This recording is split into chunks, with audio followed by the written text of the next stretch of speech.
hablemos un poco de la terapia visual y yo les preguntaría, ¿tú qué entiendes por terapia visual? Pues es dar una ayuda a los pacientes o a las personas para mejorar sus habilidades binoculares. Ok. ¿Tú qué entiendes por terapia visual? Sí, también es una capacitación que se le da a los ojos, ¿no? Por así decirlo. Ok. Esta parte de la terapia visual pareciera que es muy fácil. De repente yo tengo un paciente que tiene dificultades y que no corrige únicamente con los anteojos, ¿y qué hago con él? Pareciera que ponerle una pelota enfrente, un punto de fijación y que lo siga en automático ya va a darle un resultado. Sin embargo, al igual que el resto de las terapias que existen en el ámbito médico, si yo no tengo un objetivo, si no tengo un por qué quiero hacerlo, no voy a tener un resultado efectivo. Dijeron que así y no quiso. Hace rato ¿No quiso? Es que fallas y... Sí, ya veo. ¿No? Es más fácil a veces de... Tampoco. Ahora ya. No, y sí tiene pila. Ah, ya sé qué es, perdón. Fue producción mía. Es que si no dejas el cursor aquí, ¿Ya no quiere? no quiere. ¿Así ¿Por qué? de delicado es? Sí, mira, ya. Ah, se pone. Siempre se pone. Siempre Se pone sus Perdón. moños. Ay, sí. Entonces estamos hablando de que la terapia visual va a ser una secuencia de actividades neurosensoriales y neuromusculares, lo que implica que yo no solo tengo que poner mi atención en el proceso de los ojos, sino tengo que poner atención en el resto del cuerpo para saber que las estrategias que yo voy a prescribir en este paciente, que tienen que ser individualizadas, y eso es súper importante tenerlo en cuenta. Una estrategia me puede funcionar para todos los pacientes, sin embargo yo tengo que saber por qué necesito en ese paciente en particular mandarle esa estrategia. Obviamente tienen que estar supervisadas. Si yo no puedo decirle al paciente, váyase a su casa y regrese usted en un mes, como de repente le hacemos cuando hacemos la prescripción óptica. Yo le digo al paciente, váyase y nos vemos cuando o se le pierde el lente o se le rompa o cualquier cosa. Necesito tener una supervisión de todas estas actividades. ¿Para qué necesito esto? Obviamente para que yo pueda desarrollar, rehabilitar y mejorar el procesamiento de la información visual. Y esto no lo digo yo, sino lo dice la Academia Americana de Optometría. Y el Colegio de Optometristas del Desarrollo de la Visión nos dice que es un programa de tratamiento individualizado. Repetimos, esto es importantísimo tenerlo claro, que tiene que ser un programa individualizado, que está diseñado para mejorar la función visual y el rendimiento en general.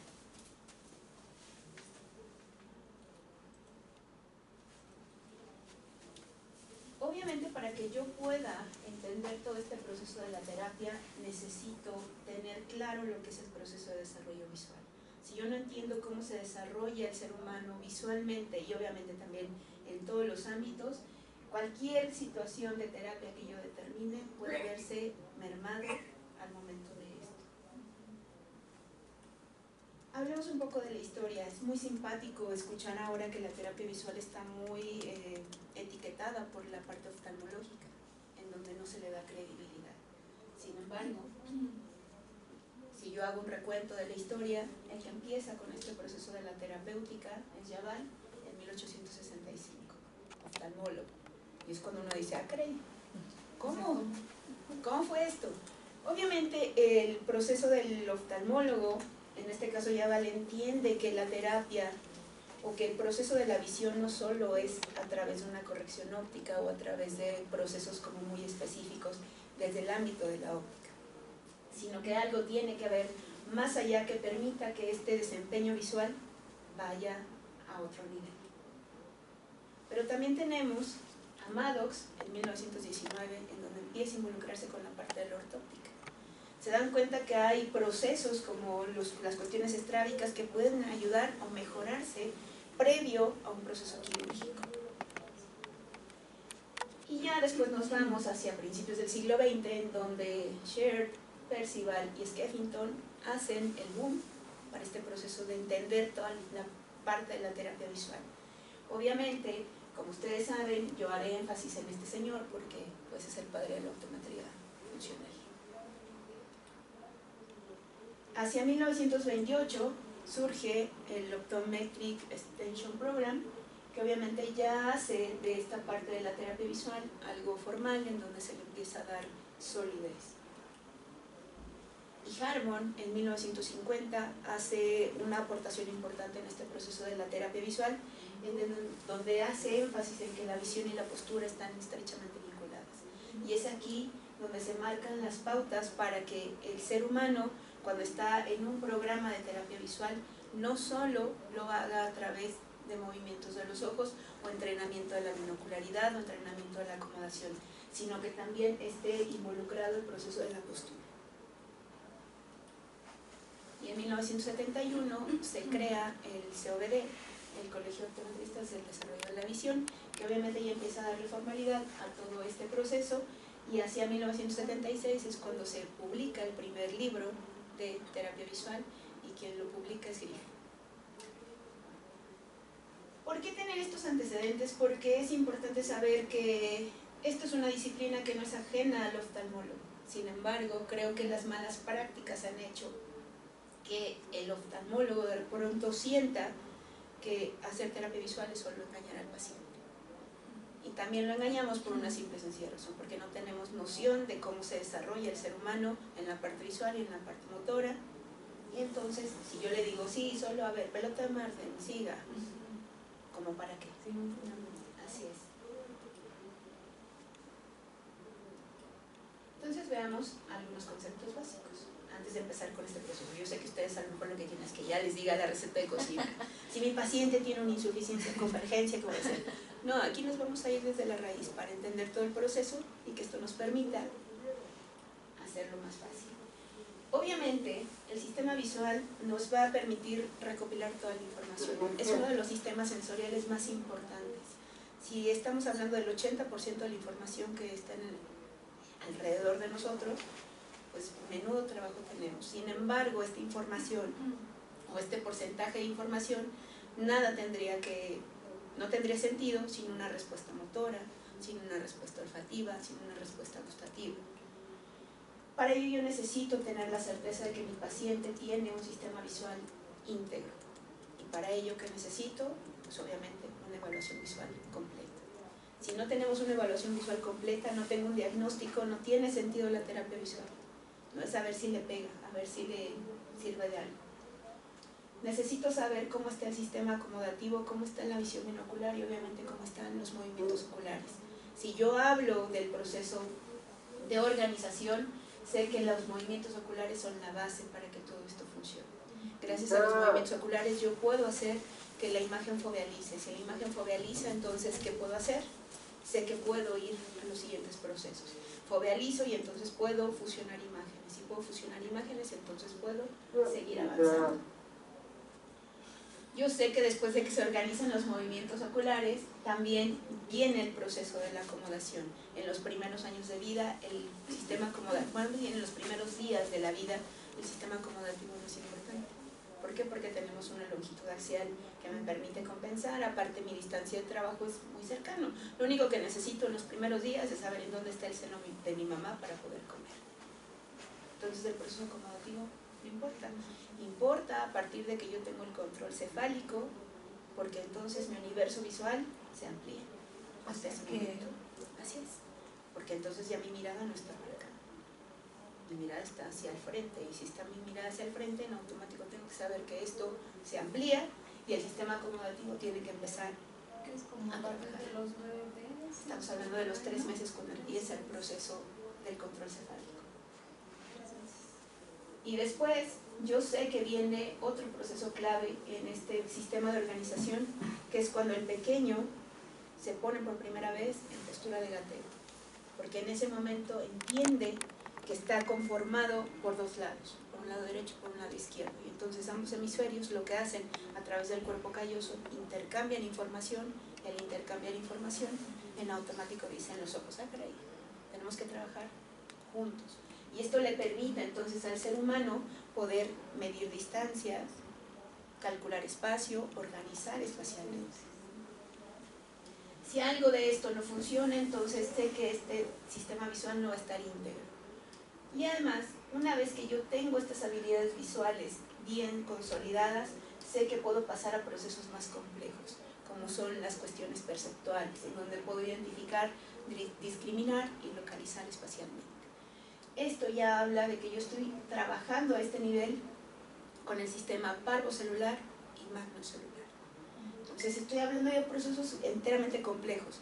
Cuando creen que la visión es solo llevar al paciente a que vea la mejor letra de la cartilla, creo que no va por ahí.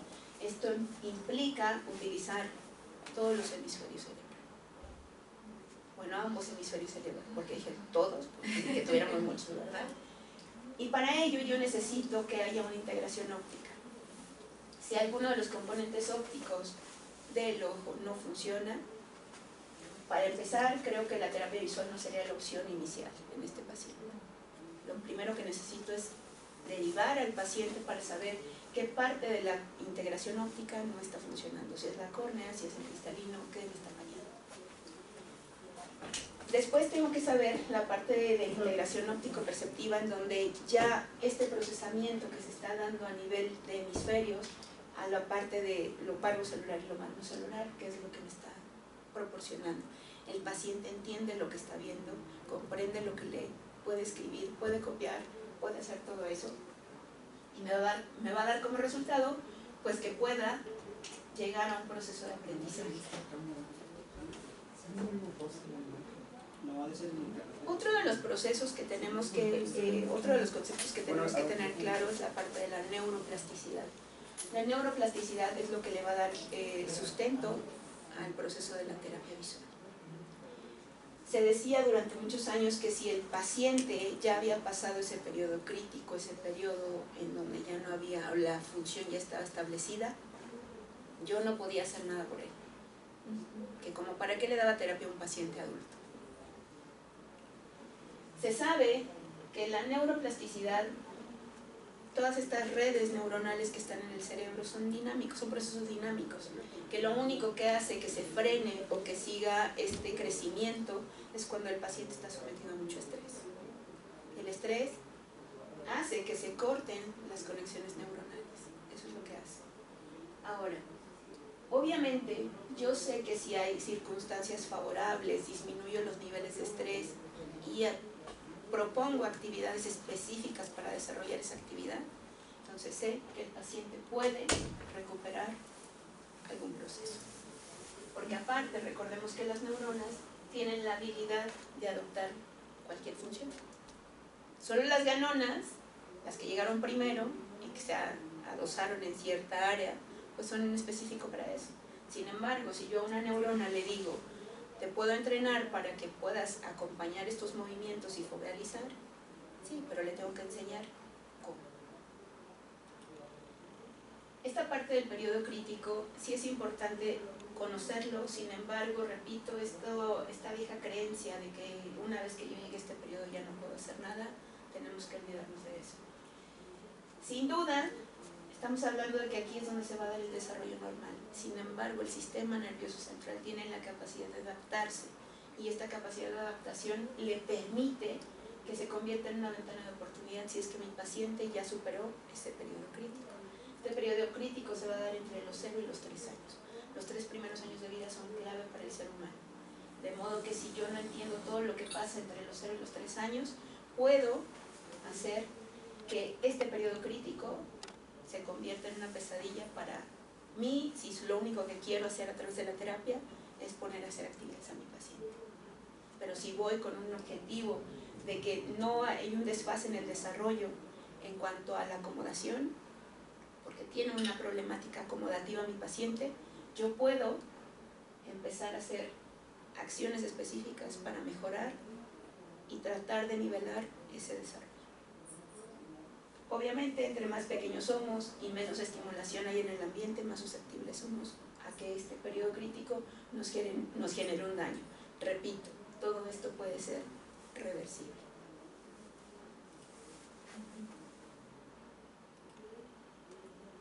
Y esta capacidad de reversibilidad se lo va a dar o se lo va a conferir la plasticidad.